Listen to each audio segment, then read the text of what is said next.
quand je m'habille, il faut que ma femme s'habille. Il y a des hommes qui sont bien habillés, leurs femmes sont très mal habillées. Et ces hommes-là, vous allez remarquer généralement, ils n'aiment pas cheminer avec leurs femmes. Tu ne chemines pas avec elle, qui n'a qu'à cheminer avec elle? Tu vas cheminer avec qui? Avec celle qui est dehors? Non.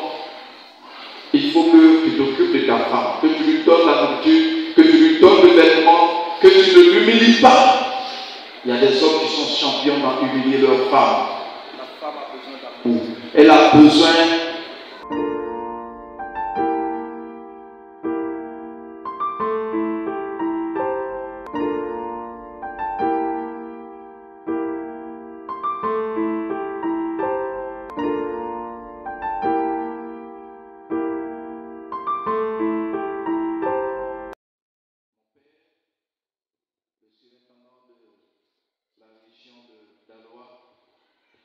Saluer l'assistant et saluer le peuple de Dieu. Peuple de Dieu, est-ce que ça va? Est-ce que ça va? Voilà, quand tu lèves ta main, ça veut dire que ça va. Mais quand tu ne lèves pas ta main, ça veut dire qu'on va prier pour toi. Est-ce que ça va? Ah, il n'y a personne pour qui nous devons prier. Gloire soit rendue à notre Dieu, qui, n'est-ce pas, nous maintient tous en bonne santé. Et je voudrais, à l'entame de mes propos, saluer nos bien-aimés qui sont venus de la part du président Kipré. Vous faites une œuvre utile. Et surtout qu'aujourd'hui, nous voulons parler d'un thème qui est très important, prendre soin des membres de sa famille. Et vous avez montré combien de fois vous prenez soin des membres de la famille chrétienne. Que Dieu, dans sa grâce, bénisse son serviteur, qui, n'est-ce pas, a pensé à cette famille chrétienne, qui est venue, n'est-ce pas, donner tous ses kits. Et je crois avoir entendu 10 000 kits. Ah, mais ça, c'est véritablement grand. Et que Dieu, dans sa grâce, multiplie ce qu'il a investi pour pouvoir satisfaire ses bien-aimés en cette rentrée scolaire. Et vous aussi qui êtes venus, la parole de Dieu dit que celui qui arrose est arrosé. Donc puisque vous êtes venus pour arroser les enfants avec ces cadeaux, que vous aussi vous soyez arrosés en retour. Que la grâce de notre Dieu abonde et surabonde dans vos vies. Que vos enfants puissent, n'est-ce pas, réussir dans leurs études au nom de Jésus-Christ. Amen. Alors, bien-aimés, comme je le disais au prédiculte, l'année dernière, le 3e dimanche du mois de septembre, j'étais avec mon père. Il me présentait à la paroisse dans laquelle je devais commencer à travailler. Et aujourd'hui, 3e dimanche du mois de septembre de l'année 2022, je suis encore avec lui. Je ne sais pas, c'est Dieu qui a fait ces choses. Papa voulait que je prêche le 11 et il a dit non, bon, tu vas prêcher le 18. On ne savait pas pourquoi, mais c'est Dieu qui met les choses en place. Et nous devons, n'est-ce pas, prêcher sur la famille comme le programme, disons comme le thème de l'église de l'Odiadé le dit. Nous devons prêcher sur la famille chrétienne. Et cette famille chrétienne, nous prêchons sur ce thème en famille. Qu'est-ce que c'est beau, qu'est-ce que c'est merveilleux. Et donc, nous voyons aussi un acte qui montre que réellement on doit prendre soin de sa famille. Tout ça, c'est bon, on bénit le Seigneur. Et je disais que c'est le thème de l'année, prendre soin les uns des autres pour restaurer la gloire de Dieu dans notre Église. Et donc nous ne pouvons pas aller loin de ce thème. Et c'est pourquoi nous avons choisi pour thème prendre soin des membres de sa famille. Parce que la cellule familiale est la base de la société. Nul ne peut prétendre prendre soin des autres s'il ne prend pas soin des membres de sa famille.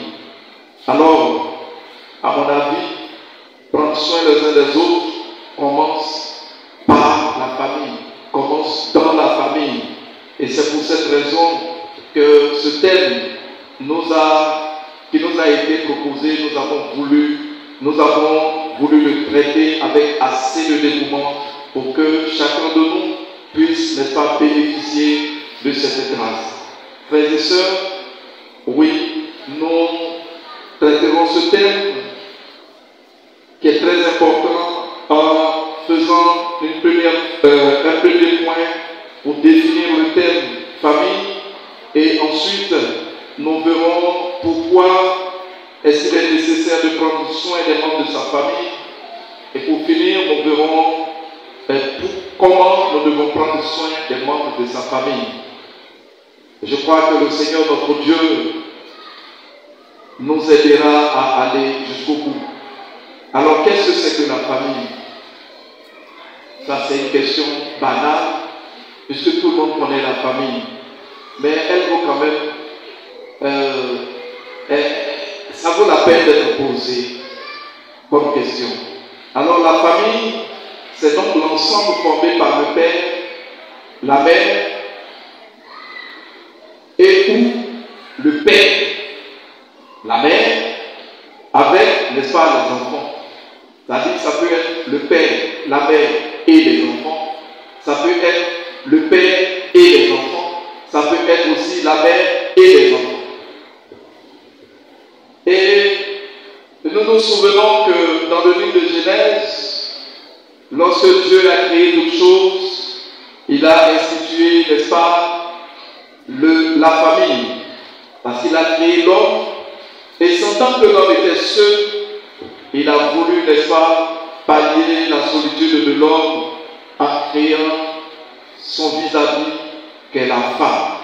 Et quand il a créé la femme, il a béni, n'est-ce pas, ce couple, et il leur a dit, soyez féconds. Ça, c'est un don de Dieu. C'est une recommandation de Dieu que nous soyons féconds. Et c'est pourquoi je prie que les foyers dans lesquels la fécondité n'est pas encore présente, que Dieu même vous visite et que vous soyez féconds au nom de Jésus. Amen ou amen pas? Donnez-moi mon bon amen. Donc que Dieu bénisse tous les foyers afin qu'ils soient féconds au nom de Jésus. Voilà. Même quand tu n'es pas encore marié, quand tu vas rentrer dans le lien du mariage, que Dieu bénisse ton foyer et qu'il soit fécond. Alors, vous savez que sans le foyer, sans la famille, il n'y a pas de société. Sans la famille, il n'y a pas de village. Sans la famille, il n'y a pas de pays, etc., etc. Il n'y aurait même pas de monde sans la famille. Et donc Dieu, dans sa grâce, a permis que cette famille soit. Donc la famille est incontournable dans l'organisation de notre société. Et c'est pourquoi il est bon que l'on prenne soin des membres de sa famille. Parce qu'on le veuille ou non, on va sortir ou on est sorti d'une famille. Personne ne va venir que lui, avant de venir sur cette terre, a fait j'ai l'honneur à Dieu. Seigneur, j'ai l'honneur de solliciter de ta bienveillance. Permets que je naisse dans la famille Kouassi. Quelqu'un a fait ça? Quelqu'un a demandé à Dieu de le mettre dans la famille Kouakou? Non. Dieu même a choisi là où nous devons être. C'est cela la famille, je pourrais dire biologique. Mais quand nous devenons chrétiens, nous appartenons à une autre famille. Cette famille-là, qui, n'est-ce pas, se voit dans Jean 1, le verset 12, où il est dit, à ceux qui l'ont reçu, elle a donné le pouvoir de devenir enfants de Dieu, lesquels ne sont plus nés des hommes, mais qui sont nés, n'est-ce pas, de l'Esprit de Dieu. C'est cela, la famille chrétienne. Dieu nous a fait naître dans une famille chrétienne. Et moi, je bénis le Seigneur parce que j'ai un père, j'ai une mère qui, n'est-ce pas, font de moi ce que je suis aujourd'hui. Oui, pour ceux qui ne le savent pas, si aujourd'hui je suis en train de vous prêcher l'évangile, c'est grâce à un père. Et c'est pourquoi quand je parle de lui, je ne dis pas monsieur le surintendant, mais je dis mon père, le surintendant de région de Daloa, pardon. Parce que c'est lui qui a permis que je devienne un pasteur aujourd'hui. Si je suis pasteur, c'est parce qu'il m'a recommandé à l'Institut biblique. Est-ce que tu peux acclamer le Seigneur pour la vie de cet homme?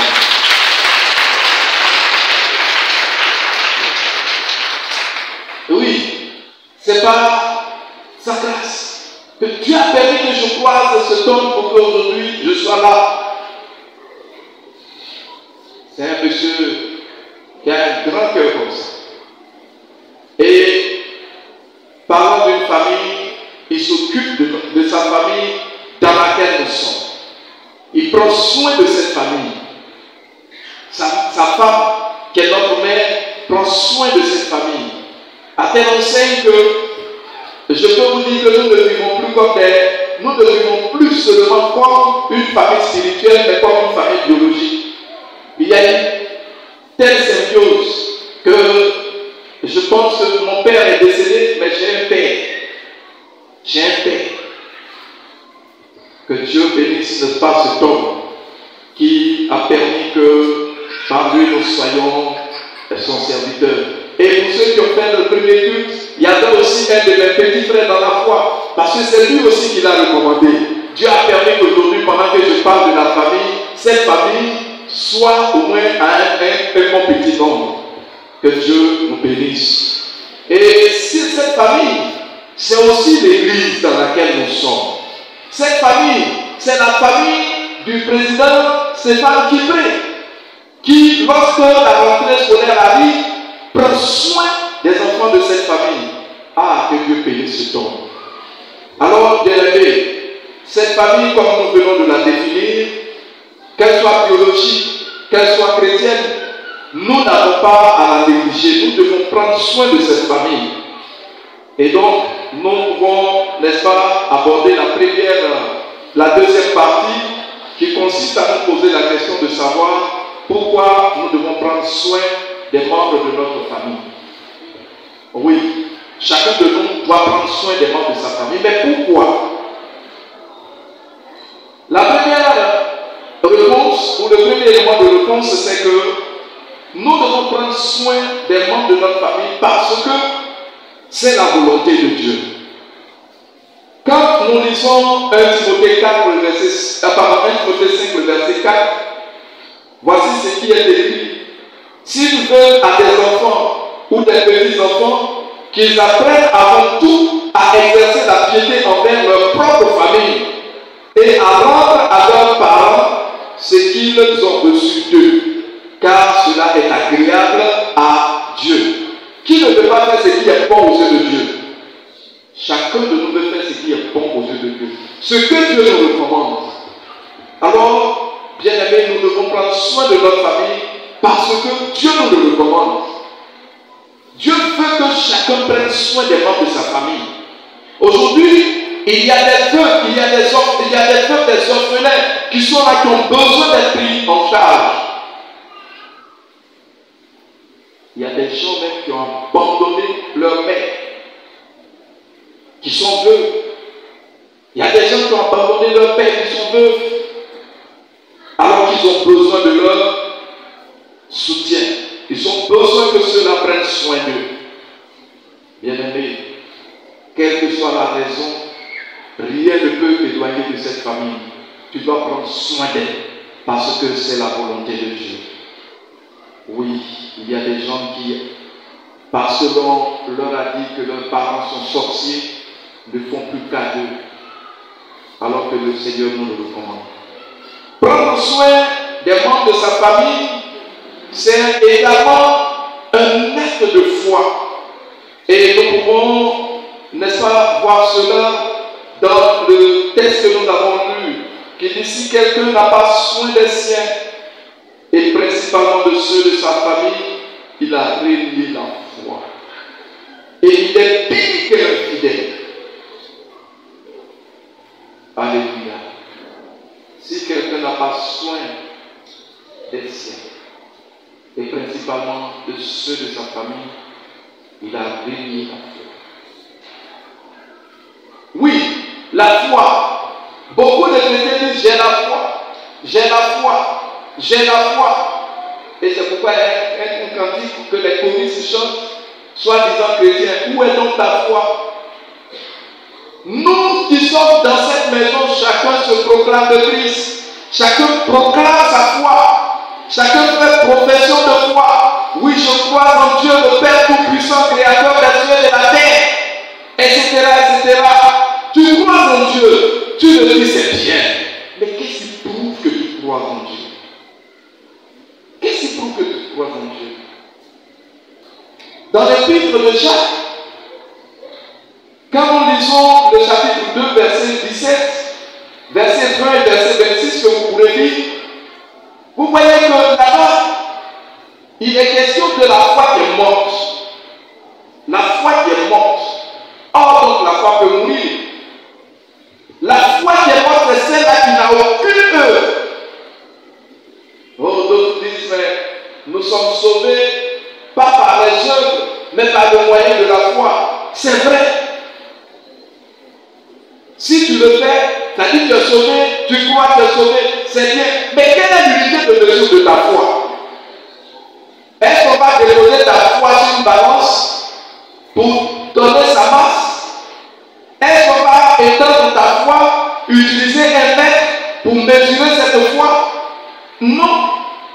La foi a ses fruits. La foi a ses fruits. Prendre soin de ses parents, prendre soin des membres de sa famille est l'un des fruits de la foi. Et c'est pourquoi l'apôtre Paul dit que celui qui ne prend pas soin de sa famille, celui-là, il a renié la foi. Renier de dire qu'on a accepté, qu'on avait ça, mais que devant tout le monde publiquement bien, on a dit que nous là, on n'a plus la foi. Est-ce qu'on comprend ça? On n'est plus des chrétiens. Mais nous fréquentons l'église, peut-être pour une chaleur humaine. Il y a des gens qui fréquentent les églises comme ça, qui ont renié la foi, parce qu'ils n'ont plus soin des parents, parce qu'ils n'ont plus soin des leurs. Frères et sœurs, le Seigneur nous recommande de prendre soin de nos parents. Cela est un acte de foi. Si nous avons la foi, alors nous devons soutenir nos parents. Nous devons prendre soin de nos parents. En vérité, si j'ai la foi, est-ce qu'un sorcier peut détruire ma vie? Est-ce qu'un sorcier peut détruire ma vie si j'ai la foi? Si mon Dieu ne permet pas que quelqu'un touche à ma vie, est-ce que quelqu'un peut toucher à cette vie? Mais pourquoi avons-nous cette peur des sorciers qui fait qu'aujourd'hui, nous avons abandonné nos parents, nous avons abandonné nos grands-parents, ou la grand-mère, elle est trop sorcière. Quand elle t'appelle pour dire, ici, aujourd'hui, là, s'il te plaît, envoie-moi 500 francs. Je n'ai plus qu'une magie, parce que les grands-mères, elles n'ont qu'une magie. Je n'ai plus qu'une magie, papa, envoie-moi 500. Alors que son prophète lui a dit, si tu donnes l'argent à ta grand-mère, tu vas mourir. Même 500 francs, tu n'es pas capable de donner à ta grand-mère, parce que tu vas mourir. Alors moi, je dis que mourir d'une telle mort, c'est bien. Si, parce que je suis en train de faire la volonté de Dieu, je suis mort, c'est bien. Parce que je m'en fais tout droit dans la félicité de mon Père. Alors, à tous ceux qui ont peur, à tous ceux qui ont béni leurs parents, à tous ceux qui ont béni la foi parce qu'ils ne prennent plus soin de leurs parents, des membres de leur famille, je voudrais dire que tu as encore le temps de te ressaisir. Tu peux te ressaisir. Tu peux corriger cela maintenant. Parce qu'à partir de maintenant, tu pourras prendre soin de tes parents et cela pourra, n'est-ce pas, t'aider à restaurer la gloire de Dieu dans ta vie. Parce que quand tu ne prends pas soin de tes parents, il faut savoir que la gloire de Dieu n'est plus dans ta vie. La foi porte des fruits. La foi porte des fruits. Et l'un des fruits de la foi, c'est que je prends soin des membres de ma famille. Les membres de ma famille, nous avons dit, puisqu'il y a le père, la mère, les enfants, il y a aussi les frères. dont je dois prendre soin, mes soeurs dont je dois prendre soin. Il ne faudrait pas les négliger. On te demande, tu n'as jamais vu. Prends soin des membres de ta famille. Alors, bien aimé, si nous savons pourquoi nous devons prendre soin des membres de notre famille, il convient maintenant que nous sachions comment prendre soin d'eux. Comment je dois prendre soin des membres de ma famille. Telle est, n'est-ce pas, la partie que nous allons voir maintenant. La première chose, disons la première manière de prendre soin des membres de ma famille, c'est à travers la parole de Dieu. C'est à travers les psaumes, c'est à travers les cantiques spirituels que j'utilise, n'est-ce pas, pour accompagner ma famille, pour aider ma famille. Nous pouvons voir cela dans Éphésiens 5, le verset 19. Éphésiens 5, verset 19. Quelqu'un peut nous lire cela? Éphésiens 5, 19. Ok. Comme il n'y a personne. Ok. Entretenez-vous par des chants, par des livres et par des cantiques spirituels, chantant et célébrant pour votre cœur les louanges du Seigneur. Entretenez-vous, oui, entretenez-vous. Prenez soin de vous. Mutuellement par des cantiques, des chants, par la parole de Dieu. Bien aimé, est-ce que dans la famille chrétienne à laquelle nous appartenons, si un jour nous venons au culte et qu'il n'y a pas une parole de Dieu pour nous réconforter, il n'y a pas une parole de Dieu pour nous fortifier, il n'y a pas une parole de Dieu pour nous orienter, il n'y a pas une parole de Dieu pour nous aider, pour nous éclairer sur certains sujets, est-ce qu'on dirait qu'on est venu à l'église? Aujourd'hui, lorsque on est parti à l'église, on n'a même pas eu de prédication. Vous savez que même quand on vient à l'église, que ce soit les cantiques que nous chantons, que ce soit la louange, tout est basé sur la parole de Dieu. Et c'est ce que nous devons faire. Nous devons prendre soin de nos parents, des membres de notre famille, à partir de la prédication de la parole de Dieu, à partir des cantiques. Oui, il y a des familles malheureusement qui ne font pas cette expérience. Il y a des familles malheureusement dans lesquelles la parole de Dieu se limite seulement à l'église. C'est-à-dire en dehors de l'église, ils n'ont aucun moment avec les membres de leur famille pour parler de la parole de Dieu, pour s'entretenir avec la parole de Dieu. Une fois à la maison, plus de parole de Dieu. Et quand c'est comme ça, vous savez que la parole de Dieu, le psaume dit que la parole de Dieu est une lampe à quoi? À nos pieds, à mes pieds. Cette parole éclaire mon sentier. Mais quand la parole de Dieu n'est pas là, l'enfant est dans l'obscurité. Les membres de la famille sont dans l'obscurité. Et quand on marche dans l'obscurité, vous savez ce qui arrive. On trébuche, on tombe. Quand on marche dans l'obscurité, sans lumière, on trébuche, on tombe.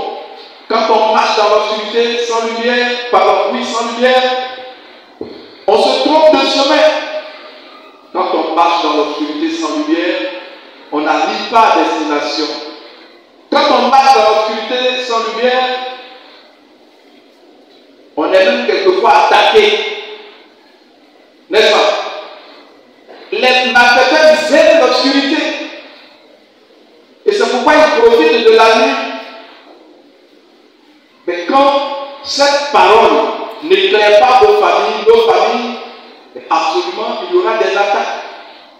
Il y aura des enfants qui vont se tromper de voie. Et aujourd'hui, nous voyons les enfants de la rue, les enfants qui ont des problèmes. Malheureusement, l'État caresse ces enfants dans le sens des poids, puisque l'État les appelle les enfants en conflit avec la loi. Quelqu'un qui est en conflit avec la loi, c'est que ce n'est pas un bon gars. Au lieu de dire que ce sont des enfants qui ne sont pas bien, on les caresse. Il ne faut pas les appeler enfants de la rue. Non. Il ne faut pas les appeler microbes. Ce sont des microbes qui tuent les gens. Est-ce que ce n'est pas microbes qui tuent? Mais pourquoi on ne veut pas qu'on les appelle microbes? Là, je ne suis pas d'accord avec l'État. Parce que quand quelque chose, quand il y a un mal et qu'on ne met pas de loi dessus, les gens prospèrent dans ces activités qui ne glorifient pas le Seigneur. Et donc, bien aimés, nous, chrétiens, nous, familles chrétiennes, avons le devoir d'entretenir cette famille avec des cantiques, avec des sons, avec des signes, avec la parole de Dieu. C'est ce qui va faire que nos enfants, dans cette génération perverse, dans cette génération perdue, dans un monde sans repère, que notre famille soit un repère. Dieu nous appelle à cela. Si nous manquons à notre devoir, sachez que nous aurons des enfants ou des familles qui vont être véritablement des familles qui n'honorent pas le Seigneur. Ayons des temps de méditation avec nos enfants, avec nos parents. C'est important. Même si tu n'as pas pu le faire toute la semaine, mais pardon, un jour au moins. Un jour dans la semaine au moins. Prends le temps avec ta famille. Priez le Seigneur, méditez autour de la parole de Dieu. Cela pourrait, n'est-ce pas, aider nos enfants, les membres de notre famille. Donc, on prend soin des membres de la famille en leur donnant la parole de Dieu. L'homme n'est pas seulement physique, l'homme est aussi esprit. Et l'esprit ne se nourrit que de la parole de Dieu. C'est la parole de Dieu qui est la nourriture de l'esprit. Le corps lui mange foutu. Mais l'esprit ne mange pas foutu. Alléluia. Alors, comment devons-nous prendre soin des membres de notre famille? Nous voyons la réponse à cette question dans Éphésiens 5, le verset 21. Éphésiens 5, verset 21. Éphésiens 5, verset 21. Oui. Vous soumettant les uns aux autres dans la crainte de Christ. Quand on craint Christ, quelque chose qui nous caractérise, c'est la soumission. Les uns aux autres. Il y a des familles dans lesquelles personne n'est soumis à un autre. On n'est pas soumis, ça dit que tout le monde est chef. Mais écoutez, une famille dans laquelle tout le monde est chef, le Bible dit que deux animaux féroces ne peuvent pas cohabiter. C'est-à-dire qu'il y a une besoin de mon. C'est pas ça. Vous êtes tous chefs. Est-ce que les chefs là, ils vont cohabiter ensemble sans que quelqu'un ne se voit plus chef? Les conflits vont naître. Il faut que, de par notre soumission, nous puissions prendre soin des membres de notre famille. Et c'est pour cela l'apôtre Paul nous demande de ne pas considérer nos propres intérêts dans nos relations. Nous ne devons pas considérer nos propres intérêts, mais nous devons considérer l'intérêt des autres. Considérer les autres comme étant au-dessus de nous. Dans la famille, c'est pour ça que nous devons nous considérer. Que ce soit dans la famille biologique, comme dans la famille spirituelle, nous devons considérer les gens comme étant au-dessus de nous. Aujourd'hui, cette humilité nous manque, cette solution nous manque. Parce qu'elle enseigne que dans l'église, il y a des gens même qui veulent prendre la place qui n'est pas la leur. Tellement ils veulent surmonter les autres, ils veulent supplanter les autres. Aucune soumission. Dans la famille biologique aussi, il y a des gens qui veulent qu'on dise que c'est eux les chefs. Peut-être parce que Dieu t'a fait que tu as eu un peu d'argent, tu penses qu'à cause de ton argent, tu es au-dessus des autres. Ton argent ne te donne pas plus d'autorité que Dieu nous soutienne. Et il y a des gens qui viennent dans l'église aussi avec ça. Comme moi j'ai l'argent, les gens qui sont là-bas, les hommes de Dieu qui sont là-bas, je ne les considère pas. Si tu fais ça, sache que tu n'es pas dans la volonté de Dieu. Là où nous devons, n'est-ce pas, nous ne devons pas considérer nos intérêts. C'est là que vous pouvez voir dans Philippiens 2, versets 3 et 4. Et comme je vous disais, la famille, c'est d'abord monsieur, madame, le père et la mère. Et nous allons parler de la famille biologique. Et je vous invite à lire Éphésiens 5, le verset 22. Femmes, soyez soumises à vos maris comme au Seigneur. Mon frère, merci d'avoir lu ça. Mais je veux qu'une femme lise, qu'une femme parle aux femmes. Préparez un micro pour une femme. Les femmes, répondez quand elle va vous appeler.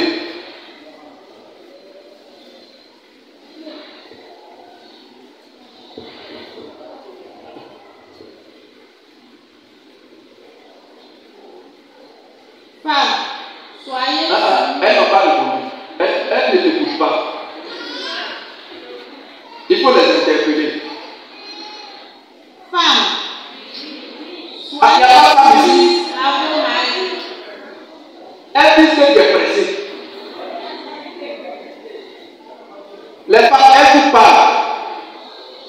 Femme, soyez soumise à vos maris. Elles n'ont pas répondu.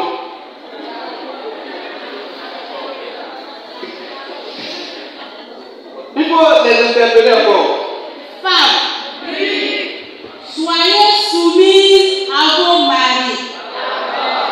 Pourquoi il y a des voix d'homme dedans?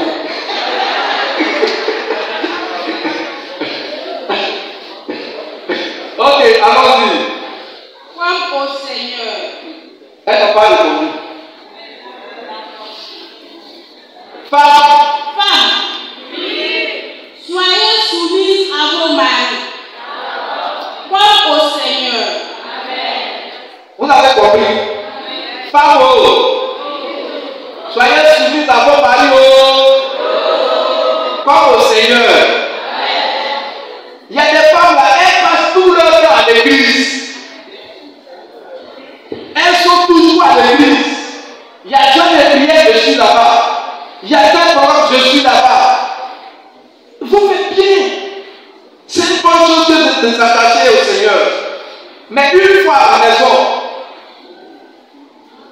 quand monsieur dit un, la femme dit combien? Beaucoup. Quelqu'un a dit, la femme là, Dieu lui a dit de donner le pouvoir de procréer. Ça dit quand on arrive dans le foyer, au début on est deux. Mais grâce à la femme, on va devenir nombreux. Donc la femme là, il y a le pouvoir de la multiplication en elle. Donc quand on met une petite parole en elle, elle multiplie ça. Et puis ça sort beaucoup comme ça. Et oui, il y a quelqu'un qui a dit, quand on lui dit, quand tu lui donnes un petit imbécile, elle va te sortir ça en chien bâtard. Alléluia. C'est-à-dire, il y a deux qui sortent déjà. Maintenant, si tu ajoutes un peu encore, ça va devenir beaucoup. Ah, femme, soyez soumise à vos maris. La soumission. Quand on vient à l'église, on s'attache au Seigneur. Il faut que je prenne soin de mon mari en étant soumise.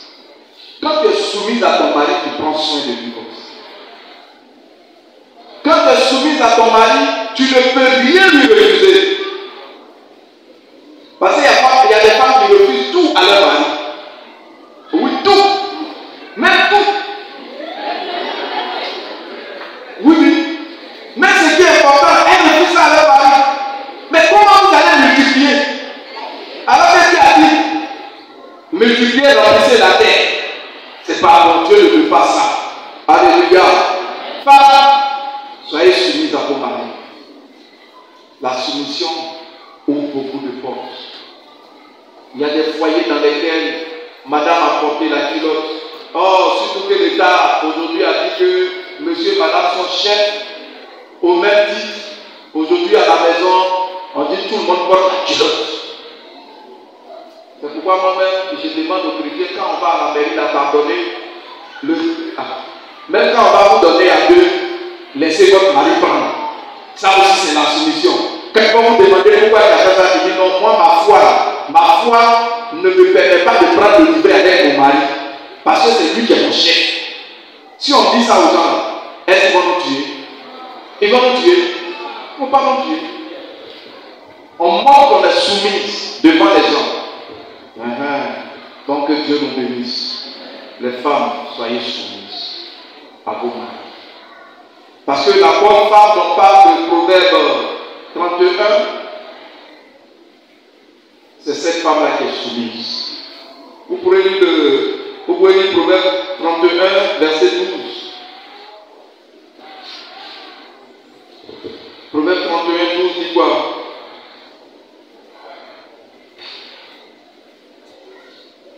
La femme qui est soumise à son mari, là, elle lui fait quoi? Elle lui fait du bien. Femme, cette femme vertueuse là, elle fait du bien à son mari. Et puis elle fait quoi? Elle ne lui fait pas de mal. Quand on est soumis, on ne fait pas de mal à son mari, on lui fait du bien seulement. Bien. Dans tous les domaines, il faut lui préparer une très bonne nourriture. Aujourd'hui, la vie a fait grâce à des femmes qui travaillent, elles n'ont jamais préparé de nourriture à la maison. Alors que nous autres, là, quand on mange ce que madame a préparé, on est content. Les femmes, vous savez, je vais vous dire un secret. Quand vous préparez que vos maris mangent, ils sont contents. Ils vous aiment encore plus. Vous avez compris? Donc, dans la soumission, faites-leur du bien. Vous pourrez lire le verset 26, vous pourrez lire aussi le verset 15 pour ajouter à tout cela. Donc, en tout cas, que le Seigneur nous aide, afin que nous puissions prendre soin de nos maris, les femmes. Il faut leur donner la nourriture, parce que c'est ce que le 15 dit, le 15 dernière partie. Elle donne la nourriture à sa maison. Mais il y a des femmes qui ne donnent jamais la nourriture. Elles aiment tellement manger. Elles mangent dehors et puis elles viennent s'asseoir. Que Dieu délivre ces femmes-là. Que Dieu délivre ces femmes et qu'elles prennent soin de leur mari maintenant. Alors, bien aimés, comment devons-nous prendre soin de nos maisons, des membres de notre famille? Les hommes, vous êtes là? Les hommes, vous êtes là? Oui. D'accord. Un homme n'a qu'à prendre Ephésiens 5, le verset 25. Et puis il va parler. Marie.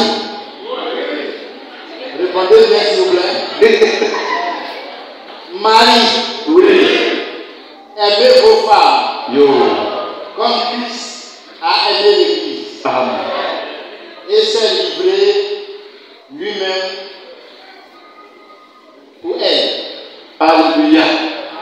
Marie, ce que la parole de Dieu nous demande, c'est d'aimer nos femmes. Dieu veut que nous aimions nos femmes.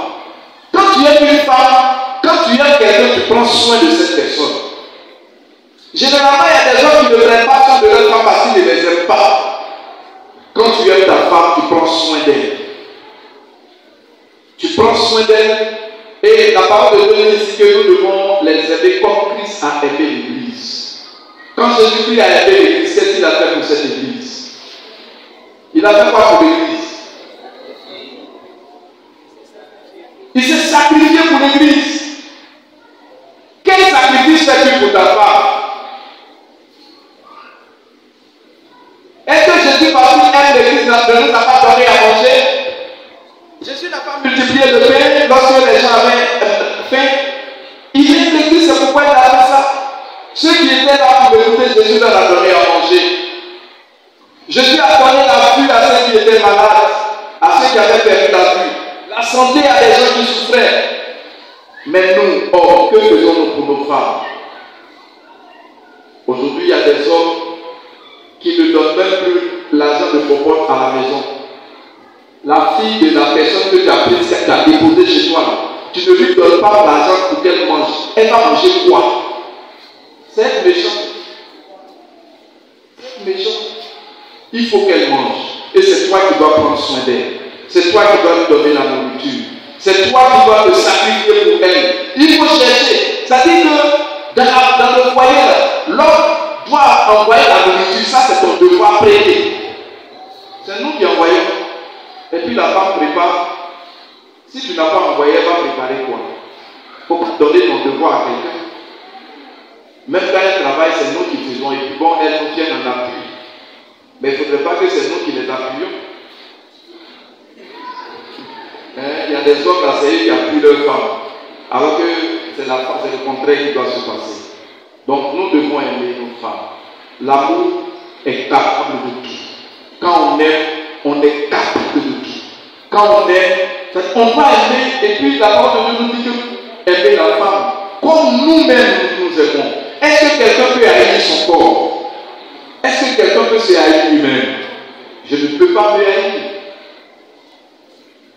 Quand je m'habille, il faut que ma femme s'habille. Il y a des hommes qui sont bien habillés, leurs femmes sont très mal habillées. Et ces hommes-là, vous allez remarquer, généralement, ils n'aiment pas cheminer avec leurs femmes. Tu ne chemines pas avec elle. Qui n'a qu'à cheminer avec elle? Tu vas cheminer avec qui? Avec celle qui est dehors? Non. Il faut que tu t'occupes de ta femme, que tu lui donnes la nourriture, que tu lui donnes le vêtement, que tu ne l'humilies pas. Il y a des hommes qui sont champions dans humilier leur femme. La femme a besoin d'amour. Elle a besoin qu'on lui dise les petits mots. Quelqu'un disait que les femmes ont de grandes oreilles. Les femmes, c'est pas vrai. Vos oreilles elles entendent des bonnes paroles. Mais il y a des hommes qui ne mettent jamais ces belles paroles dans les oreilles de leurs femmes.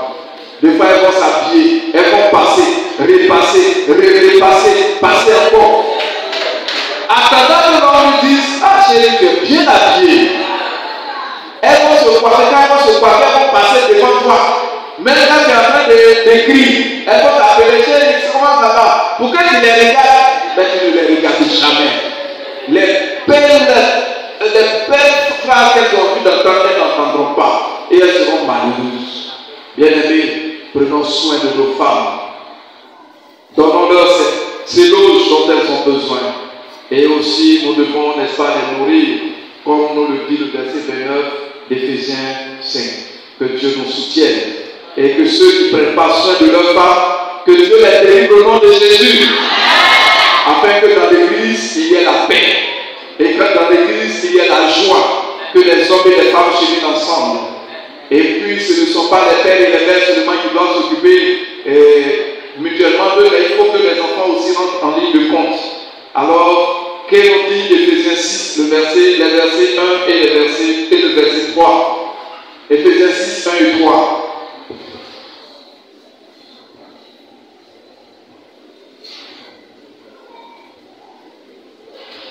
Éphésiens 6, 1 et 3.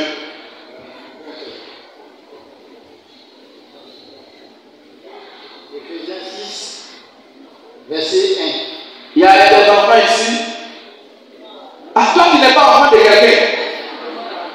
Tout le monde est enfant. Donc, t'as qu'à écouter ça. Enfants, Oui. obéissez à vos parents, D'accord. selon le Seigneur, D'accord. car cela est juste. Honore ton père et ta mère. C'est le premier commandement avec une promesse. Amen. Allez, cela Afin que tu sois heureux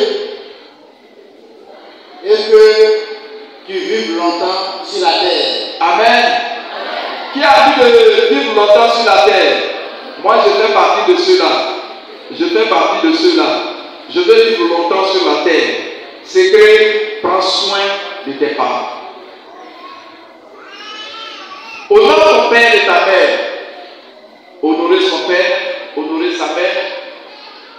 Il faut que chacun le fasse.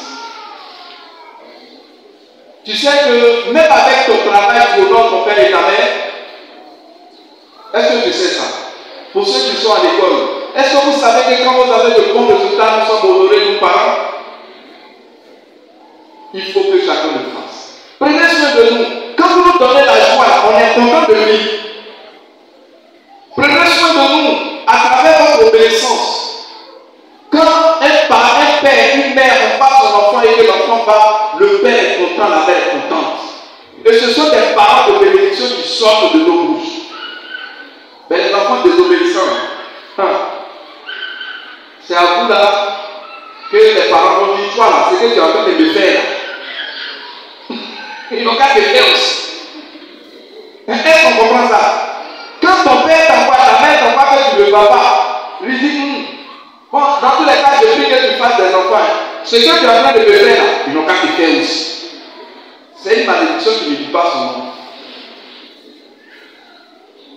Et puisque, quand tu ne le fais pas, tu as abandonné la foi, donc puisque tu n'as plus la foi, cette malédiction agira sur toi.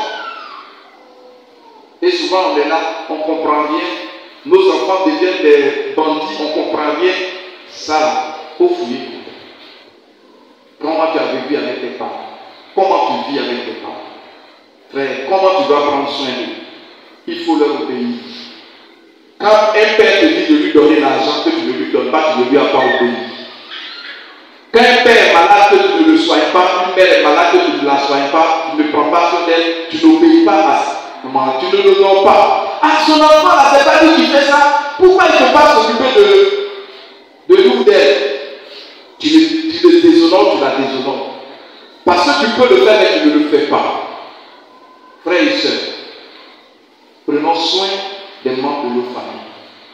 Le Seigneur veut cela. C'est une œuvre de foi. Cela plaît au Seigneur. Cela va nous ouvrir des portes. Cela va permettre que la gloire de Dieu soit restaurée dans l'Église. Que chacun de nous prenne à cœur ces choses. Parce que ce n'est pas au hasard que la famille existe. La famille existe selon l'institution de Dieu. C'est lui-même qui est l'instituteur. Il est, disons, la famille, elle est la base de la société. C'est au sein de la famille que tout commence. C'est pourquoi il est important que chacun de nous considère cette cellule de la société et chacun de nous prenne soin des membres de sa famille.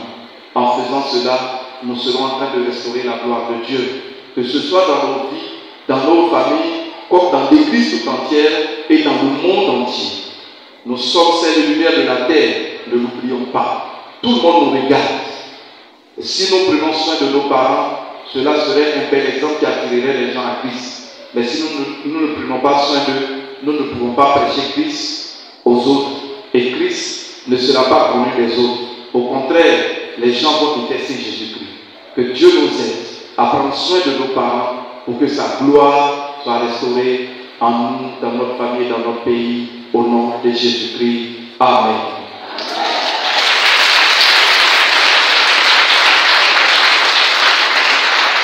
Nous allons prier ici. S'il vous plaît. Tu as été tout ce qui passe. Tu sais là où tu as de ta famille. Tu sais là où tu n'as pas véritablement fait la volonté de Dieu parce que tu n'as pas pris soin de ta famille. Tu as cette occasion aujourd'hui de demander pardon à ton Dieu et de prendre un nouvel engagement avec lui afin qu'à partir de maintenant tu puisses réellement prendre soin de cette famille, quel que soit ce que l'on pourrait dire, mais que tu puisses prendre soin de cette famille. Et toi aussi, qui prends soin de ta famille, sois reconnaissant à Dieu qui te donne cette force de le faire. Et demande-lui de te donner encore plus de force, encore plus de moyens pour que tu puisses prendre encore plus soin de cette famille. Prions le Seigneur.